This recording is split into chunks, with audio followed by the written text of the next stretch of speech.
오늘 우리에게 주시는 하나님의 말씀을 함께 나누겠습니다. 신약 성경 사도행전 16장 6절부터 15절까지를 한 절씩 교독하겠습니다. 사도행전 16장 5절에서 15절을 교독하겠습니다. 성령이 아시아에서 말씀을 전하지 못하게 하시거늘 그들이 부르기아와 갈라디아 땅으로 다녀가 무시아 앞에 이르러 비두니아로 가고 에스되 예수의 영이 허락하지 아니하는지라. 무시아를 지나 드로아로 내려갔는데 밤에 환상이 바울에게 보이니 마게도냐 사람 하나가 서서 그에게 청하여 이르되 마게도냐로 건너와서 우리를 도우라 하거늘 바울이 그 환상을 보았을 때 우리가 곧 마게도냐로 떠나기를 힘쓰니 이는 하나님이 저 사람들에게 복음을 전하라고 우리를 부르신 줄로 인정함이라. 우리가 드로아에서 배를 떠나 사모드라게로 직행하여 이튿날 네아폴리로 가고 거기서 빌립보에 이르니 이는 마게도냐 지방의 첫 성이요 또 로마의 식민지라. 이 성에서 수일을 유하다가 안식일에 우리가 기도할 곳이 있을까요? 문 밖 창가에 나가 거기에 앉아서 모인 여자들에게 말하는데 두아디라 시에 있는 자색 옷감 장사로서 하나님을 섬기는 루디아라는 여자가 말을 듣고 있을 때 주께서 그 마음을 열어 바울의 말을 따르게 하신지라. 그와 그 집이 다 세례를 받고 우리에게 청하여 이르되 만일 나를 주 믿는 자로 알거든 내 집에 들어와 유하라 하고 강권하며 머물게 하니라. 아멘. 제 친구 목사님 중에 한 분이 오래전에 지금부터 한 28년 정도 된 것 같습니다. 영국에 유학을 다녀오셨어요. 영국에서 학위를 다 마치고 지금은 한국에서 기독교 기관에서 열심히 활동하시는 그런 목사님이 한 분 계시는데 28년 전 그때도 유학 가시는 목사님들이 많기는 했었습니다만은 영국으로 유학 가시는 분들은 그렇게 많지는 않았습니다. 되게 한국의 목사님들이 유학 간다 그러면 일단 미국으로 제일 많이 오셨고요. 그 다음에 이제 미국이 아니면은 호주라든가 뉴질랜드라든가 이런 나라들을 많이 가셨지, 영국 그러면 왠지 모르게 좀 어려울 것 같고 멀기도 하고 그래서 잘 가지 않았던 시절입니다. 근데 그 목사님은 영국에서 유학을 하셨어요. 그래서 언젠가 제가 한번 만났을 때 물어봤어요. 목사님 어떻게 영국을 가실 생각을 하셨어요?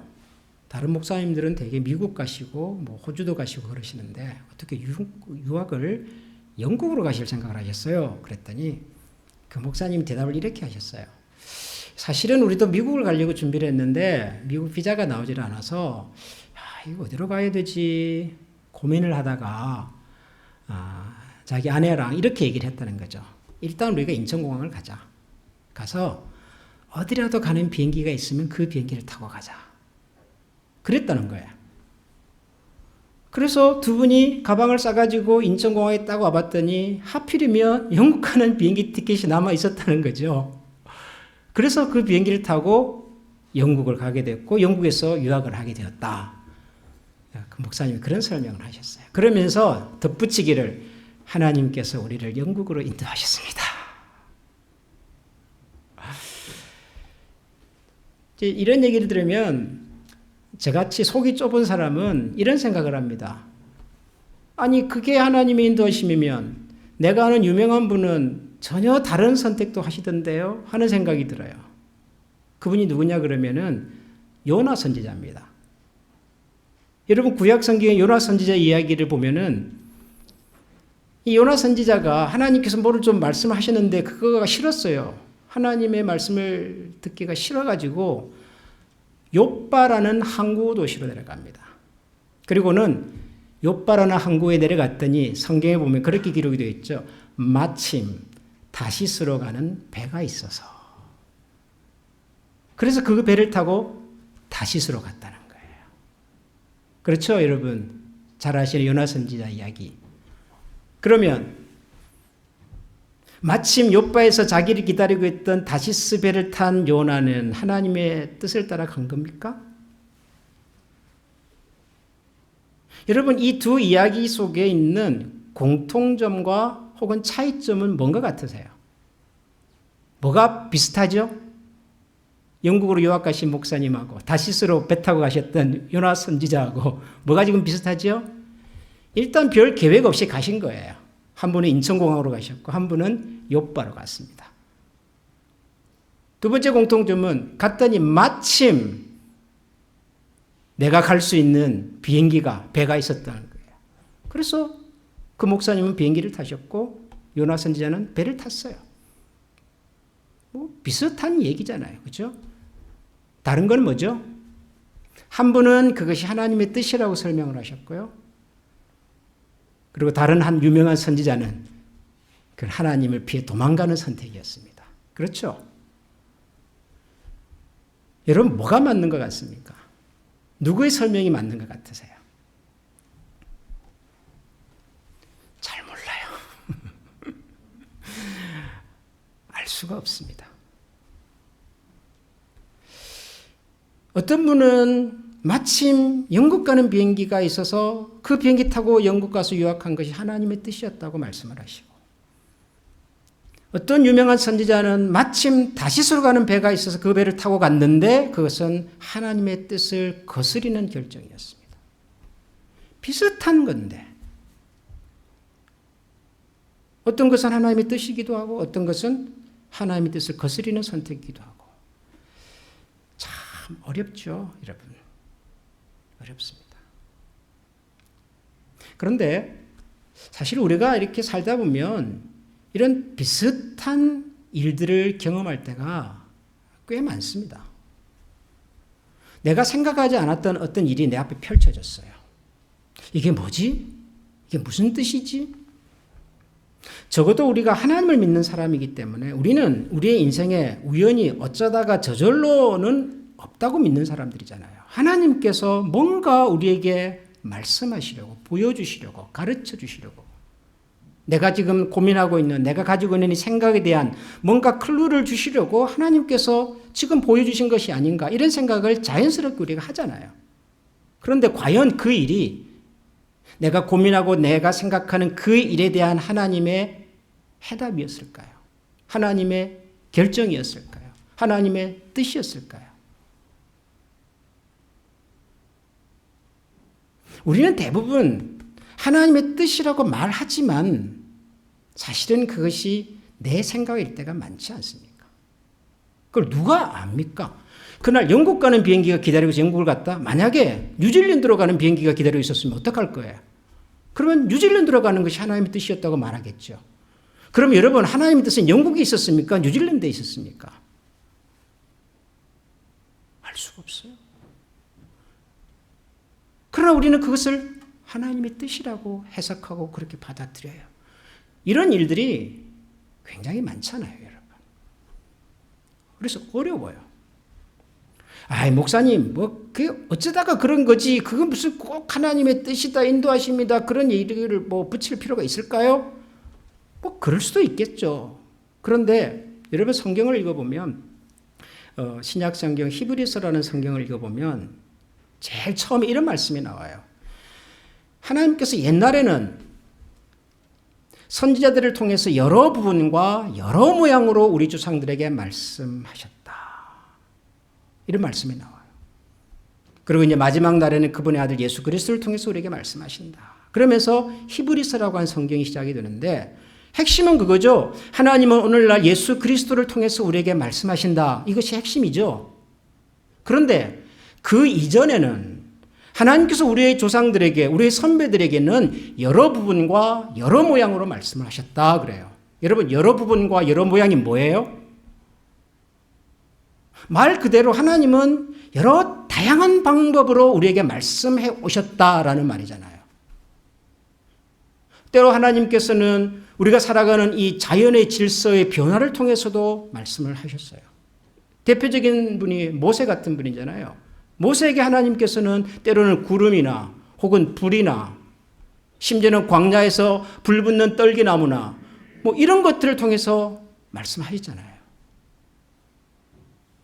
때로 하나님께서는 내가 생각지도 못했던 어떤 사람을 통해서 말씀하시기도 해요. 다니엘 선지자는 감옥에 갇혔다가요, 같이 감옥에 있었던 죄수를 통해서 하나님의 음성을 듣잖아요. 내 계획 속에 내 인생에 없었던 사람을 만났는데 그 사람을 통해서 하나님 주시는 메시지가 있을 때가 있잖아요. 그렇다고요, 하나님께서 실제로. 제일 재미있는 이야기는 구약 성경에 발람이라고 하는 선지자가 있는데요. 이 발람이라고 하는 선지자는 누구를 통해서 하나님의 음성을 들었냐 그러면은 자기가 타고 가던 나귀를 통해서 하나님의 음성을 듣습니다. 무슨 옛날 무슨 동화 같지만 하나님 그렇게도 하셨어요.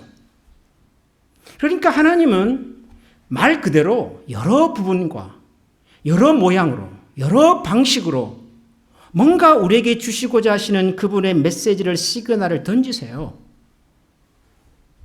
문제는 우리가 그 시그널을 어떻게 잘 캐치해내느냐 하는 거죠.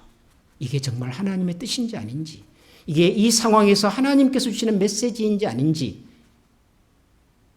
이게 혹시 내 욕심은 아닌지, 내가 자의적으로 해석하는 것은 아닌지, 내가 주관적으로 해석하는 것은 아닌지, 이걸 어떻게 우리가 알 수 있냐는 거죠. 오늘은 이런 이야기를 좀 해보려고 그래요. 하나님은 우리에게 여러 가지 방법으로 말씀을 하시는데 지금도 우리는 그것이 그 속에 하나님의 숨겨진 뜻이 있다는 것을 어떻게 과연 알 수가 있을까? 여러분, 이게 굉장히 중요한 문제입니다. 실제로 우리가 살아가면서 어쩌면 매 순간 고민하는 것일 수도 있어요. 그래서 오늘 제가 여러분들과 함께 이 사도행전 16장에 나오는 사도 바울 이야기를 같이 좀 읽었습니다. 이 이야기는 굉장히 단순한 이야기예요. 사도 바울이 전도를 하려고 어떤 지역을 방문을 했습니다. 성경에 보면 아시아, 부르기아, 갈라디아 이런 이름들이 나오죠. 6절에 보면은 성령이 아시아에서 말씀을 전하지 못하게 하시거늘 그들이 부르기아와 갈라디아 땅으로 다녀가. 지금 이 땅으로 지금 이 지역으로 사도 바울이 지금 복음을 전하러 갔다는 거예요. 여기는 지금의 터키 서쪽에 있는 지역들입니다. 옛날에는 다 로마 제국의 속주, 로마 제국 영토였던 것이죠. 이 지역으로 사도 바울이 지금 복음을 전하러 간 겁니다. 근데 복음을 전했습니까? 못했습니까? 못했어요. 아시아에서 말씀을 전하지 못하겠다. 그래서 어떻게 합니까? 7절에 보니까 무시아 앞에 이르러 비두니아로 가고자 하였으되 예수의 영이 허락하지 않았다. 무시아라고 하는 곳을 통해서 비두니아로 가려고 했는데 거기도 또 막히더라는 거예요, 길이. 그러니까 사도 바울이 지금 복음을 전하려고 방문을 했는데 길이 막히고 거기가 막혀서 이곳으로 갔는데 여기서도 또 막히고 계속 길이 막히는 거죠. 그래서 어떻게 됐죠? 무시아를 지나 8절에 보니까 드로아로 내려갔는데 드로아라고 하는 것은 지금의 터키 서쪽에 있는 항구 도시입니다. 그리고 그 앞에는 바다가 있고요. 보르포보스라고 하는 해협 큰 바다가 있죠. 그리고 이제 그걸 건너가면은 새로운 지역이 있는 드로아라고 하는 지역에 도착을 했습니다. 그런데 9절을 보니까 밤에 환상이 바울에게 보이니 마게도냐 사람 하나가 서서 그에게 청하여 이르되 마게도냐로 건너와서 우리를 도우라 하거늘. 밤에 환상이 나타났는데 마게도냐 사람 하나가 나타나서 건너와서 우리를 좀 도와주십시오 라고 하더라는 거예요.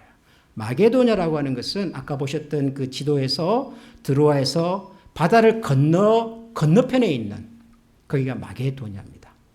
마게도냐는 지금도 있죠. 여러분, 지금은 공식적으로는 북마게도니아 그렇게 부릅니다. 그리스 위쪽, 불가리아, 세르비아, 이 동그라파들이 있는 나라. 지금도 있는 나라예요.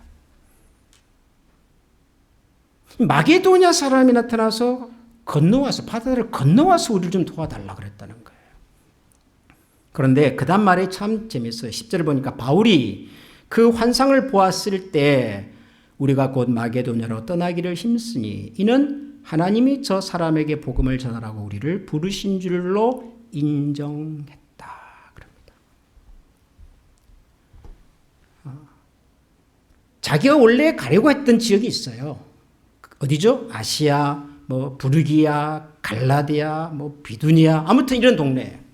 원래 바울이 두 번째 전도 여행을 할 때 나는 이번에 이곳에 가서 복음을 전해야 되겠다라고 생각했던 지역들입니다.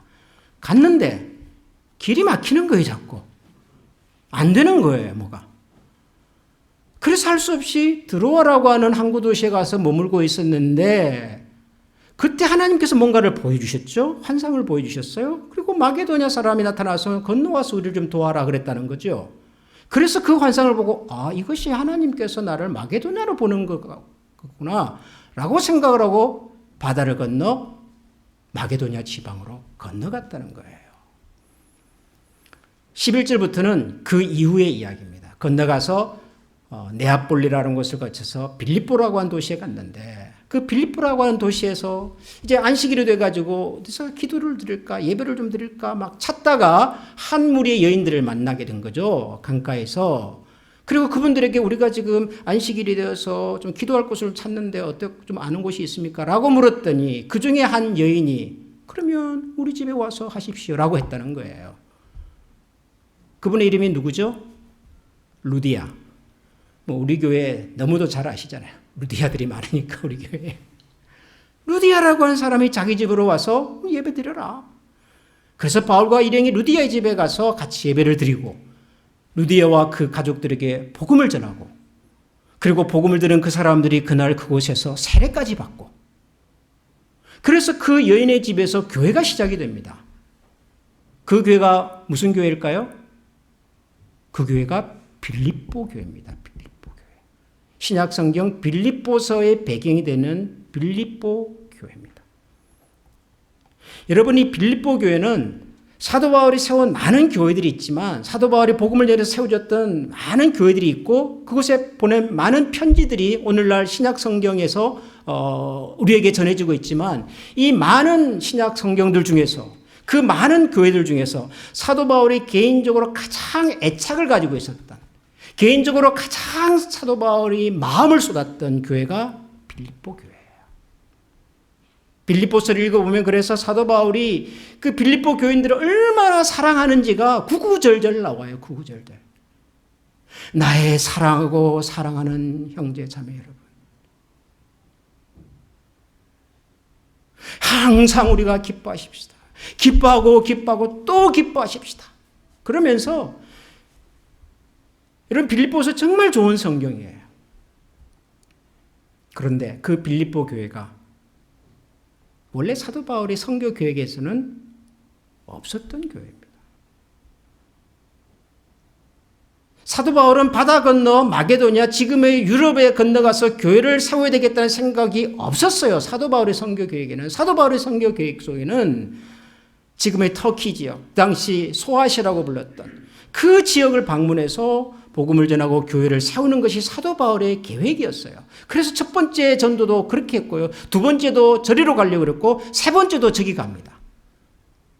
사도 바울의 선교 계획에 없었던 교회 빌립보가 사도 바울의 선교 사역에 있어서 가장 유명하고 가장 사랑했고 가장 중요한 교회 중에 하나가 되었어요.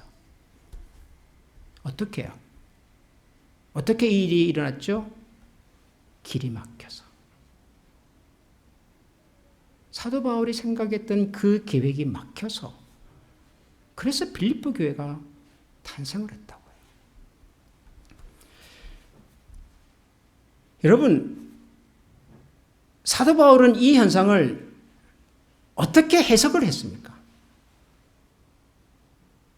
여러분, 사도 바울이 이 처음에 나와 있는 것처럼 아시아라는 지역, 그런 부르기아, 갈라디아, 그리고 비두니아 이런 곳을 이제 찾아갔잖아요. 가는 곳마다 막 길이 막히는 거예요. 예를 들면은 만나기로 약속했던 사람이 안 나오고 어디서 예배를 드리겠는데 그 장소가 사용을 못 한다 그러고 계속 막히는 거예요. 그랬을 때 하나님께서 나를 마게도냐로 보내려고 그러시는가 보다. 사도 바울이 그랬을까요? 아니 이쪽 길이 막혀가지고 할 수 없이 돌아가려고 하는데 이 길을 또 막았어요. 그러면 그때 이 길을 막아도 하나님께서는 반드시 또 다른 길을 만들어 두셨을 거야. 사도 바울이 막 그렇게 익사이팅 해가지고 하나님 감사합니다 막 그랬을까요? 죄송하지만 그런 사람은 별로 없습니다. 천하의 사도 바울이 아니라 사도 바울보다 더 뛰어난 분이라 할지라도 그런 분들은 별로 없어요. 내가 생각했고 내가 계획했던 일이 막히잖아요. 그러면 대부분의 사람들은 첫 번째 좌절해요. 좌절. 이제 어떡하나. 제가 한국에 있을 때 이제 저희 교회가 필리핀에 의료 선교, 단기 선교를 한 3년 같이 간 적이 있습니다. 연합팀을 구성해가지고. 의료 선교이기 때문에 반드시 가져가야 할 것이 의료 약품들이에요, 약품들. 근데 필리핀 현지에서는 약품들을 구하기가 너무 어렵고 비싸기도 하기 때문에 한국에서 가져갑니다. 도네이션을 받아가지고 약을 가져가요. 공항에 이제 도착해서 제일 먼저 한국에서 보내는 약품들을 다 이제 통관을 해가지고 가져가야 되는데 필리핀 세관에서 이것을 허락을 안 하죠. 그리고 그분들은 어쨌든 불편하게 만들어가지고 관광객들에게 뭔가라도 더 얻어내고자 하는 마음들이 많기 때문에 이걸 통과는 안 시켜주는 거예요. 이게 없으면 어떻게 되죠? 의료사역은 뭐 처음 시작도 못 해보고 끝나는 거죠. 몇 시간이 지나도 이게 통관이 안 되는 거예요. 그리고 경찰들은, 간부들은 막 이제 겁을 막 주는 거죠. 당신들은 불법으로 지금 이 나라에 의료를 뭐 가지고 왔기 때문에 뭐 이렇게 해가지고 뭐 감옥을 보내고 막 그렇게 겁을 주는 거죠. 그러면 그때 여러분 같으면 이러시겠어요? 아, 하나님께서 지금은 막으셔도 나중에 길을 열어주실 거야. 할렐루야. 막 그러십니까? 아니에요. 어떡하지? 야, 이거 약품 이게 통관이 안 되면 의료봉사 못 하는데 이거 어떡하나? 좌절이 생기죠, 좌절이. 그 다음에는 또 무슨 생각이 들까요? 원망도 생겨요. 아니, 하나님 나를 여기까지 보내놓고 여기서 길을 막으시면 도대체 어떡하라는 말입니까? 아니, 한국에서 약품을 보낼 때부터 문제가 생기게 하셨으면 아예 보내지를 않았을 텐데. 그 돈 들여가지고 다 보냈는데 여기서 막으시면 도대체 어떡하란 말입니까, 도대체? 이런 생각이 여러분 들지 않겠습니까? 사도 바울이 비두니아, 뭐 갈라디아 이런 지역에 복음을 전하려고 했는데 길이 막혀요. 그럼 이 길로 갈까? 여기도 막았어요. 그러면은 사도 바울도 그런 생각 안 들겠습니까? 아니, 어떻게 왔는데 여기까지를. 하나님 여기서 길을 막으시면 도대체 나보고 어떡하란 말입니까? 그런 생각 안 드시겠어요? 저는 그런 생각이 들었을 거라고 생각하는 사람입니다. 성경에는 사도 바울의 그 당시 그날 저녁의 심정이 기록되지 않아서 모르겠으나 상식적으로 생각하면 사도 바울 역시도 그날 좌절하고 절망하고 힘들어했을 거라고 저는 생각합니다. 대부분의 사람들은 그래요. 길이 막히면 절망합니다. 그런데 성경에는 어떻게 기록이 되어 있어요? 바울이 그 환상을 보았을 때 이는 하나님이 저 사람들에게 복음을 전하라고 우리를 부르신 줄로 인정했다. 그러잖아요. 여러분, 이 기록은 사도행전에 기록되는 이 기록은 그날 밤에 기록한 것은 아니죠. 그날 밤에 사도 바울이 막 환상 중에 마게도냐를 봤을 때 그때 책을 펴가지고 일기를 써서 기록된 것이 아니라 그 사건이 지나고 난 다음에 그날 같이 동행했던 누가라는 사람의 손을 통해서 기록된 기록이에요. 사도행전은 누가가 기록했거든요. 여기 보면 자꾸 우리라는 말이 나오잖아요. 사도 바울 혼자 간 게 아니에요. 같이 갔던 여러 사람이 있었던 거고 그 중에 누가라고 하는 의사가 있었고 그 누가가 나중에 그 나라의 역사를 기록으로 남긴 거라고, 사도행전은. 근데 지금 가만 생각을 해보니까 뭐예요? 그때 비두니아, 갈라디아, 아시아로 가려던 길이 막히고 그래서 돌아서 또 다른 동네로 가려고 했더니 그 길도 막혔지만 그날 밤 환상을 통해서 마게도냐 사람들을 보여주셨고 그래서 그 환상을 보고 마게도냐로 건너가서 빌립보에서 복음을 전하고 빌립보 교회가 세워진 이 모든 과정이 뭐였다? 하나님의 인도하심이었구나 라고 깨닫게 된다는 거죠. 하나님이 막으셨는데 지금 생각해 보니까 막으신 것이 아니라 새로운 길로 인도해 가시는 하나님의 또 다른 섭리였구나 하는 것을 알게 되었다는 거죠. 여러분, 이런 것을 우리가 섭리 그래요. 섭리. 섭리란 말 들어보셨어요? 영어로 providence. providence of God. 하나님의 섭리 이런 말을 쓰잖아요. 섭리가 뭐예요, 여러분? 섭리라고 하는 것은 우리가 살아가는 우리 앞에서 펼쳐지는 모든 일들 속에는 하나님의 지혜와 그리고 하나님의 뜻이 숨겨져 있다 하는 것을 믿는 신앙의 고백이에요. 섭리라고 하는 것은. 우리 앞에서 펼쳐지는 사건, 내가 만나는 사람, 내가 계획했던 일들이 때로는 막히기도 하고 내가 생각지도 못했던 길이 열리기도 하고 내 계획과 내 생각 속에는 없었으나 그럼에도 불구하고 내 앞에서 펼쳐지는 모든 일들 속에는 하나님의 지혜와 그분의 뜻이 담겨 있다라고 하는 것을 아는 것, 믿는 것, 이것이 섭리예요, 섭리. 근데 여러분, 섭리라고 하는 것은 그때는 몰라요. 사도 바울이 그날 자기의 선교의 계획이 막히고 길이 막히고 했을 때는 몰라요. 근데 어떻게 알아요? 나중에 보니까 하나님께서 막으신 데는 다 이유가 있었구나 하는 것을 알게 되었다는 거죠. 섭리란 지나고 난 다음에 그곳에서 하나님이 일하고 계셨구나 하는 것을 알게 되는 신앙의 고백입니다. 여러분, 하나님께서는 지금도 저와 여러분의 삶을 그렇게 섭리하십니다. 지금도 내 앞에서 펼쳐지는 많은 일들 속에 우리를 향한 하나님의 정말 중요한 시그널들을 숨겨놓으셨어요. 우리가 그걸 잘 몰라서 그렇죠. 근데 여러분, 이런 하나님의 섭리에 대한 얘기를 하면은 우리는 사람이기 때문에 대부분 어디에 관심이 가냐 그러면은 그 현상 자체에 자꾸 관심을 두려고 그래요. 뭐가 보였다, 뭐가 들렸다, 영국 가는 비행기가 나를 기다리고 있었다, 다시스로 가는 비가 마침 나를 기다리고 있었다. 우리는 이 현상을 자꾸 주목하려고 그래요.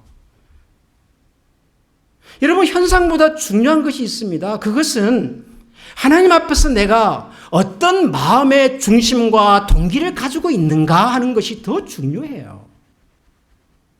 여러분, 사도 바울에게 있어서 그의 원래의 계획은 막혔잖아요. 비두기아는 안 됐잖아요. 갈라디아도 못 갔어요. 그의 계획과 도시라고 하는 지역 자체는 바뀌잖아요. 갈라디아에서 빌립보로 바뀌잖아요. 그러나 장소는 바뀌어도 바뀌지 않는 게 있어요. 뭐죠? 내가 복음을 전해야 되겠다고 하는 사도 바울의 그 중심은 바뀌지 않아요. 내가 하나님을 알지 못하는 사람들이 사는 동네에 가서 예수 그리스도의 복음을 전해야 되겠다고 하는 이 중심과 동기는 전혀 바뀌지가 않는다고요. 하나님 앞에서 내 중심과 동기가 바뀌지 않으면 장소가 달라져도 괜찮아요. 아니, 빌립보가 아니어도 괜찮아요. 제3의 지역 도시로 갔어도 아마 사도 바울은 그곳에서 복음을 전하고 거기에 교회가 세워졌을 거예요. 어쩌면 그 교회가 빌립보 교회 같은 역할을 했을지도 모르죠. 제 친구 목사님이 영국 가는 비행기를 타고 영국 가서 유학한 것이 하나님의 뜻이라고 그분은 고백했습니다. 저는 그분의 고백을 믿어요. 존중합니다. 그분의 생각을. 왜냐하면 그분이 목회자로서 내가 더 열심히 공부하고 준비해서 정말 하나님의 말씀을 잘 전하고 싶다는 그 중심과 동기는 변함이 없었거든요. 그때는 영국 가는 비행기가 기다리고 있어서 영국을 가셨어요. 좋아요. 영국 가는 비행기가 없어요. 뉴질랜드 가는 비행기가 남아있었어요. 그럼 뉴질랜드로 가는 거죠. 거기서 공부를 하고 잘 공부를 마쳐서 어디선가에서는 하나님이 기뻐하시는 목회자로서의 삶을 살겠죠? 그러면 그분은 나중에 그렇게 고백할 거예요. 내가 인천공항에 갔더니 영국 가는 비행기도 막혔는데 뉴질랜드 가는 비행기가 나를 기다리고 있더라. 나는 그곳에서 공부를 했고 하나님이 나를 그렇게 인도하셨다고 믿는다. 잘못됐습니까, 여러분? 틀린 겁니까? 장소가 중요한 게 아니라 내가 어떤 중심과 동기를 가지고 있냔 말이에요. 사도 바울이 드로아에서 배를 타고 마게도냐로 건너가는 선택을 합니다. 그때 알았을까요? 내가 빌립보에 가면 루디아라고 하는 여인이 나를 기다리고 있고 그분에게 복음을 전하면 그 집안이 다 회개해서 그 집안이 교회가 될 거라는 것을 사도 바울이 알았을까요? 여러분, 알고 갔다고 생각하십니까? 저는 모르고 갔다고 생각해요. 배를 타고 바다를 건너가는 중간에도 아마 사도 바울은 고민했을 거예요. 도대체 내 선택이 맞을까? 불안했을 거예요. 누가 나를 만나주지? 그런데 사도 바울의 그 선택과 결정을 누가 완성해 주십니까? 하나님께서 완성해 주시는 거예요. 우리의 선택과 결정이 완벽해서가 아니라 우리가 바른 중심과 동기를 가지고 선택하면 그 선택과 결정을 하나님이 완성시켜 주시는 거라고요. 이게 하나님의 섭리예요. 마음의 경영이 사람에게 있어도 그 뜻을 이루시는 분은 누구라고요? 하나님이시다 그러잖아요.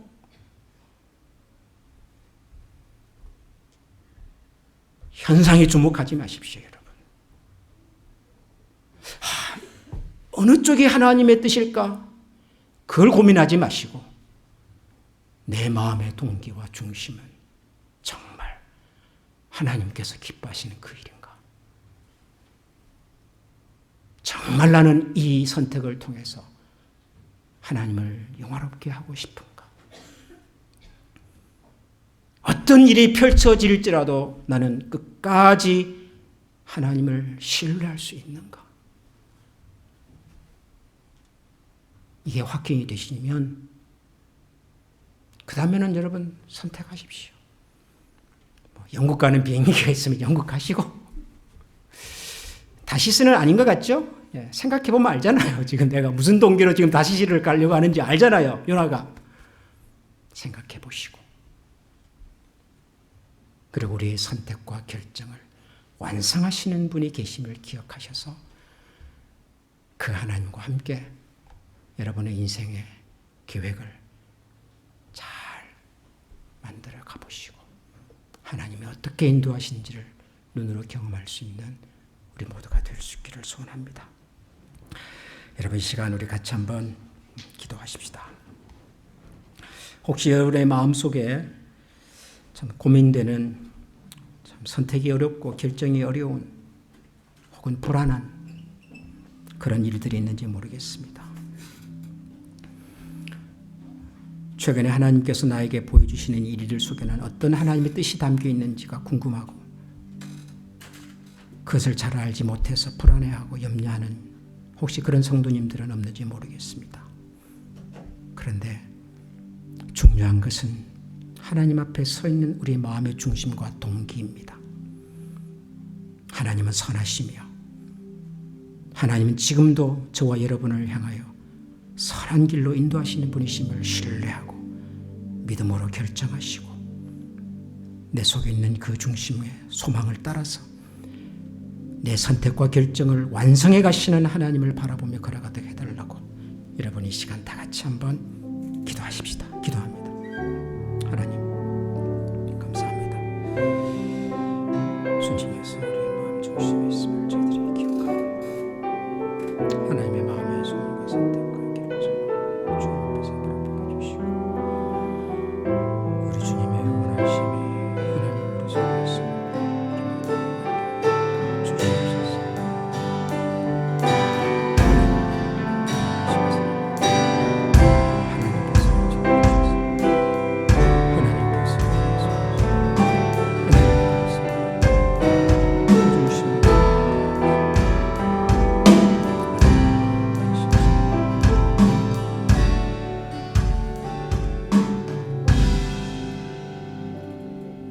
하나님, 참 어려운 결정을 앞에 두고 저희들이 깊은 번민의 시간을 보낼 때가 많습니다. 또 우리가 내린 그 결정의 결과가 지금 우리들의 모습들인데 하나님 이 결정이 바른 결정이었는지 우리의 선택은 올바랐는지 때로는 불안하고 때로는 원망이 들기도 하고 힘들고 그래서 좌절이 될 때도 있습니다. 그러나 하나님은 우리가 어떤 사람인지를 잘 아시고 우리 마음의 중심과 생각이 어디를 향해 있는지를 잘 아시오니 우리 마음속에 두신 그 선하신 뜻을 통하여 하나님의 뜻을 꼭 이루어 주시옵소서. 무엇이 옳고 무엇이 그런지를 알 수 없어서 힘들어하고 방황할 때조차도 하나님은 지혜의 하나님이시오니 우리 안에 소원을 두게 하시고 그 소원을 따라서 행하시는 하나님을 우리가 기억하고 바라볼 수 있는 귀한 종들이 되게 하여 주시옵소서. 그리하여 우리가 어디를 가든지 무엇을 하든지 하나님의 선하심을 위하여 그리고 하나님의 기쁨이 되는 하나님의 마음의 소원을 이루어 드리는 일에 전심전력하는 저희 모두가 되게 하여 주옵소서. 우리 주 예수 그리스도 이름으로 기도합니다. 아멘. 우리 다 같이 시간 찬양하겠습니다. 정결한 마음을 저희들에게 허락하여 주시옵소서.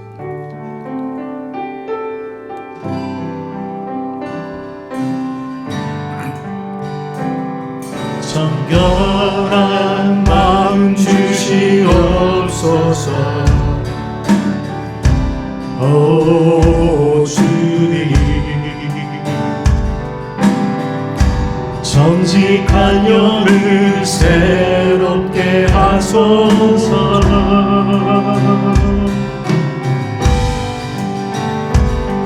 정결한 마음 주시옵소서. 오 주님,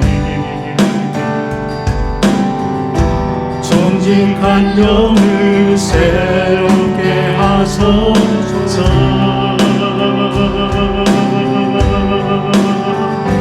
나를 주님 앞에서 멀리 하지 마시고 주의 성령을 거두지 마옵소서. 그 구원의 기쁨 다시 회복시키시며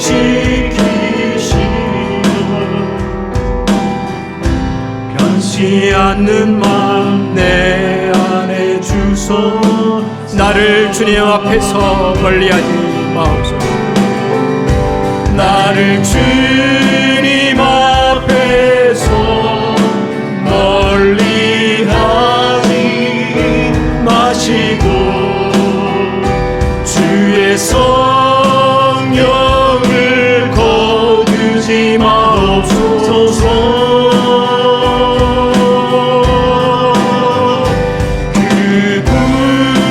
구원의 기쁨 다시 회복시키시며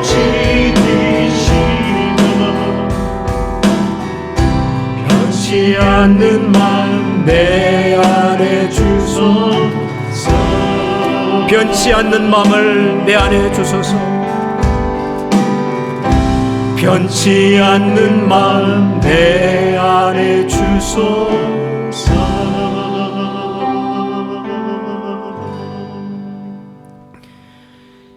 이제 평안한 마음으로 세상에 돌아가시기 바랍니다.